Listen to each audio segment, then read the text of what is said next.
Jetons maintenant un regard aux modalités de saisie des données. Avant de démarrer celle-ci, assurez-vous d'avoir complété et validé les identifications des figures parentales et des jeunes dans les questionnaires suivants. Création d'une famille, les entrevues adolescents, les questionnaires figures parentales et les questionnaires adolescents.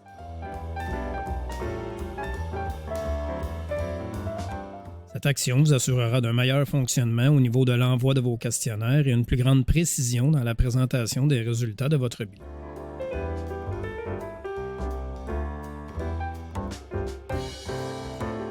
Tel que mentionné dans une capsule précédente, les questionnaires entrevues se doivent d'être complétés en entrevue avec le client. Donc, vous pouvez débuter soit par l'entrevue figure parentale, qui sera complétée avec la figure parentale 1 seulement, ou l'entrevue adolescent. Notez que le questionnaire entrevue adolescent ne comporte pas de formulaire s'adressant aux moins de 11 ans. Toutefois, pour ce groupe d'âge, veillez tout de même à produire l'entrevue et y remplir le formulaire d'identification. Une fois un formulaire complété, vous pouvez soit l'enregistrer si vous croyez avoir à y apporter des modifications ou réviser son contenu, ou valider si vous considérez votre saisie comme finale.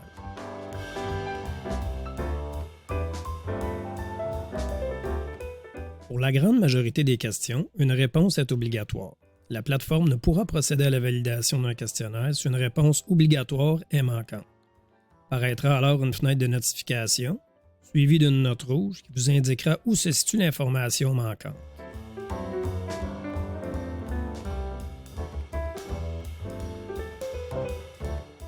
Une autre des particularités propres à certains questionnaires est la présence de questions filtres.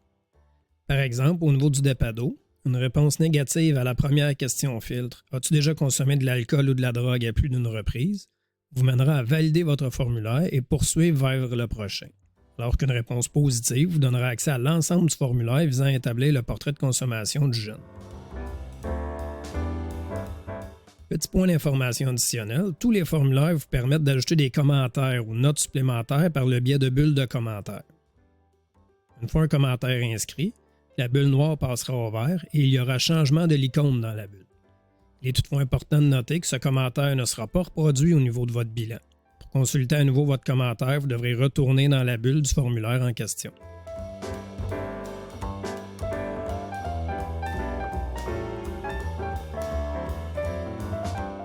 Passons à la saisie des questionnaires figures parentales et questionnaires adolescents. De façon générale, ces questionnaires sont autocomplétés par les figures parentales et les jeunes de 12 ans et plus. Pour débuter cette saisie, cliquez sur « Plus d'actions » et sélectionnez « Démarrer la saisie par la famille ». Par la suite, sous l'onglet « Visite », sélectionnez le questionnaire avec lequel vous souhaitez débuter. Par exemple, figure parentale numéro 1. S'il ne s'affiche pas automatiquement, inscrire le courriel vers lequel vous souhaitez acheminer le questionnaire. Ensuite, choisir « Courriel seulement » et choisir la langue en considérant que celle sélectionnée sera applicable autant au courriel d'envoi qu'au formulaire à compléter. Ensuite, deux options s'offrent à vous. La première est de commencer la saisie immédiatement. Le choix de cette option fera en sorte que les questionnaires à compléter apparaîtront sur votre appareil. Vous serez toutefois sorti de votre session de façon à ce que le client ne puisse avoir accès au reste de la plateforme. Pour retourner dans votre session, vous devrez alors vous identifier à nouveau. L'autre option est d'envoyer le questionnaire par courriel. L'option SMS étant non fonctionnelle.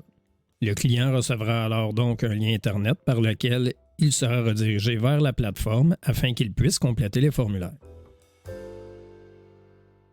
Peu importe l'option choisie entre la saisie immédiate ou l'envoi courriel, vous devrez vous assurer avant de débuter la saisie de bien sélectionner les formulaires que vous souhaitez envoyer ou faire compléter, et ce en fonction du type de famille, de l'âge des enfants et du jugement clinique. Prenons par exemple un questionnaire de figure parentale qui s'appliquerait à une famille nucléaire avec adolescents. Il serait donc important de sélectionner les formulaires qui s'y rapportent, soit famille nucléaire enfant et famille nucléaire adolescent. Vous pourriez alors décocher famille recomposée et famille monoparentale, ceux-ci ne s'appliquant pas à la réalité de cette composition familiale. Attention, petit rappel concernant les familles nucléaires avec adolescents. Il est important de sélectionner à la fois famille nucléaire enfant et famille nucléaire adolescent. Si seule famille nucléaire adolescent est sélectionnée, les stades antérieurs à l'adolescence ne seront pas documentés. De plus, il faut également choisir famille avec adolescent dans le cas où il y a présence d'un ado, même si ce n'est pas le jeune visé par l'évaluation. Concernant les formulaires notés d'un astérix, ce sont ceux pouvant se voir optionnels en fonction de la composition familiale, par exemple la présence ou non d'un adolescent ou d'un couple dans la composition familiale, ou encore du jugement clinique, comme tel que vu en formation. Les expériences adverses passées pourraient se voir documentées par le biais d'entrevues, et ce selon le jugement clinique de l'intervenant.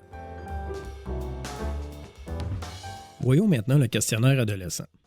Pour celui-ci, il est important de considérer l'âge des enfants pour lequel le formulaire a été validé, puisque plusieurs formulaires ne concernent que les 12-17 ans. Par exemple, pour un jeune de 11 ans et moins avec un intervenant PEF niveau B, seuls les conflits, punitions, amis et attitudes pourraient être sélectionnés. Pour les détails à savoir à qui s'adresse quel formulaire, référez au document remis lors de votre formation sur le protocole d'évaluation familiale ou à la capsule précédente. De plus, toujours gardant en tête que pour les 11 ans et moins, il est indiqué de faire la passation des questionnaires avec eux en mode entrevue directement dans la plateforme plutôt qu'en autocomplété. Relativement aux 12 ans ou plus, l'ensemble des formulaires peuvent être sélectionnés.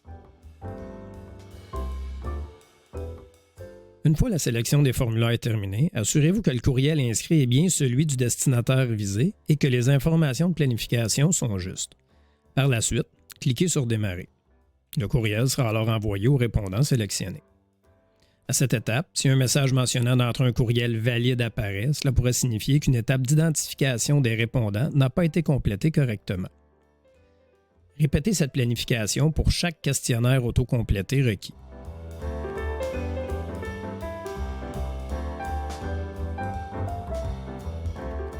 Voyons maintenant quelques consignes pour la famille. Il est important de rappeler à la famille qu'une réponse à chaque question est nécessaire, sinon la progression sera interrompue. Nommez à la famille de ne pas hésiter à vous consulter en présence d'incompréhension ou d'un malaise quelconque provoqué par les questions. Avisez la famille qu'éventuellement des courriels de rappel seront programmés et pourraient être envoyés. Soulignez la possibilité de sauvegarder des formulaires en cours et revenir plus tard par le même lien envoyé initialement. Nommez qu'il est possible de remplir les formulaires sur un cellulaire, mais que pour certains formulaires, la mise en page est moins optimale. De plus, s'assurer de tenir l'appareil à l'horizontale en activant le mode de rotation de l'image. Si une famille mentionne ne pas avoir reçu votre courriel, suggérez-lui de voir dans les courriels indésirables.